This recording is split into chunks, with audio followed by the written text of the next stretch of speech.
কেমন আছো তোমরা সবাই? আশা করছি সবাই ভালো আছো, আমিও ভালো আছি। আজ বৃহস্পতিবার, সকালে ঘুম থেকে উঠে স্নান টান করে ঠাকুর প্রণাম করে এইবার এসছি রেডি হতে। দুদিন ধরেই ভালো বৃষ্টি হচ্ছে বাইরে। নিম্নচাপের আশঙ্কা আছে শুনলাম, কিন্তু আশঙ্কা আছে না, নিম্নচাপই আছে। শুনেছিলাম ঘূর্ণিঝড় হবে, ঘূর্ণিঝড়ের আশঙ্কা ছিল, এখন শুনছি ঘূর্ণিঝড় হবে না। এটা শুনে আমি খুব খুশি, কারণ মানে ঝড় জিনিসটা আমফানের পরে আমার খুব মনে একটা ভীতি ধরিয়ে দিয়েছে। এর আগে যখনই ঝড় হয়েছে, আইলা, ফণী, সমস্ত ঝড় হয়েছে। আইলার সময় তো অনেকটাই ছোট, স্কুলে পড়ি তখন, ওটা অতটা না বুঝতে পারিনি যে ঝড় হলে কী কী ক্ষয়ক্ষতি হতে পারে বা কী।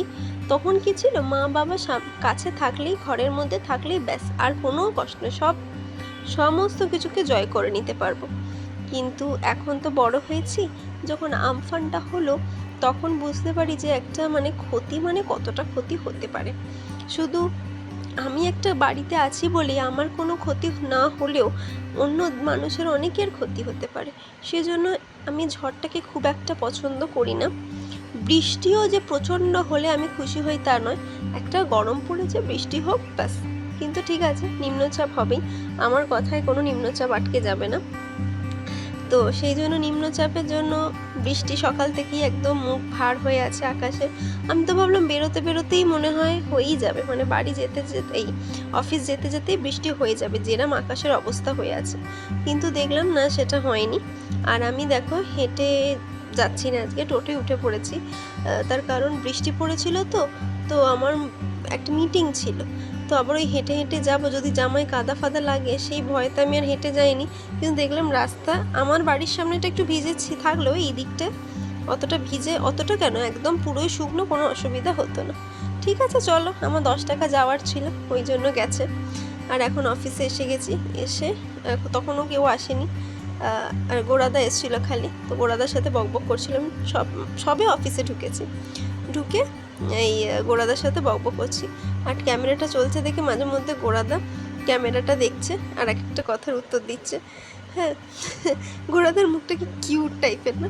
আমি সবসময় গোড়াদাকে বলি, গোড়াদা তোমার মুখটা দেখে খুব ইনোসেন্ট টাইপের মনে হয়, কিন্তু তুমি ইনোসেন্ট কিনা সেটা জানি না। মজা করে। আর সকালবেলা অফিস, মানে অফিসে এখন এক এক সময় এত কাজ থাকে, মনে হয় বাবা উফ, কখন যে বাড়িটা যাব, আর ভালো লাগে না। কিন্তু কাজে তোমাকে বেরোলে কাজ তো করতেই হবে, সে যতই কম থাকলেও কাজে বসতে হবে আর সারাটা দিন করতে হবে, এরম ব্যাপার। আর সবচেয়ে বড় কথা যেটা, সেটা হচ্ছে অফিস আসার পরে সেই যে বৃষ্টি শুরু হয়েছিল, ওফ! আর বৃষ্টির মানে ওয়েদার এত সুন্দর, এত সুন্দর, এত সুন্দর, সেটা হয়তো বলে বোঝাতে পারবো না। মানে মনে হচ্ছে বাইরেই ঘুরি, আর মনে হচ্ছে যে বাইরে ঘুরি, আর নয়তো ঘরে চলে যাই, ঘরে গিয়ে ফ্যান চালাই, চাদর একটা গায়ে দিয়ে ঘুমিয়ে পড়ি।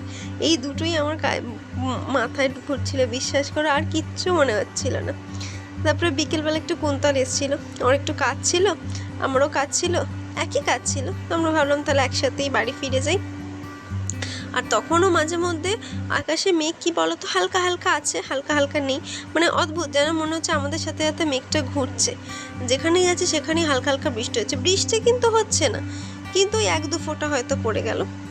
যাই হোক, বাড়ি ফেরার সময় যখন আমরা ব্রিজ পার করছি, এত হাওয়া দিচ্ছিল, আমরা ভাবলাম যে একটুখানি গঙ্গার ধারে যাই, কারণ তাহলে হয়তো হাওয়াটা দেবে আর মানে ভালো লাগবে। তো মানে আর না সময় দেখলাম যে ঠিক আছে 10 মিনিট যাওয়া যেতেই পারে গঙ্গার ধারে। তো চলে গেছিলাম গঙ্গার ধারে, আর দেখেছো আকাশটা কি সুন্দর লাগছে, মেঘগুলো ভেসে ভেসে যাচ্ছে।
খাটে কিছুক্ষণ বসার পরে ঘুরে টুরে বাড়ি এলাম। বাড়ি এসে মা বললো আগে খাওয়া দাওয়া তারপরে সব কাজ। আর খিদেও পেয়েছিল ভালোই। আর মা আজকে ডিনারে বানিয়েছিল রুটি আর ছানার কোপ্তা দিয়ে আলু দিয়ে তরকারি। এত ভালো খেতে হয়েছিল যে কি বলবো। আর টিফিনে আমি লাঞ্চে ছানা নিয়ে গেছিলাম, সেটা খাওয়া হয়নি, তো ভাবলাম এই সময় খেয়ে নিই। কিন্তু এই ছানার কোপ্তাকারিটা এত ভালো খেতে হয়েছিল। আমার মা কিন্তু প্রচুর মশলা টশলা দেয় না বা প্রচুর রসিয়ে কষিয়ে করে না, কিন্তু এক এক সময় এত ভালো লাগে এক একটা খাবার খেতে। আমি নয় একবার মাকে বলবো তোমাদের সাথেও এটা শেয়ার করে দিতে, তাহলে আমার চ্যানেলেও এই রান্নার রেসিপিটা সবসময় থাকবে। যদি আমি কখনো করতে চাই করতে পারবো। কারণ রান্না খাওয়া দাওয়া করে আমি এসেছি মুখ টুক ধুয়ে, মুখে এবার একটুখানি আমার জিনিসপত্র মাখতে। কি বলবে, মানুষ মাথা খারাপ হলে এরকমই হয়।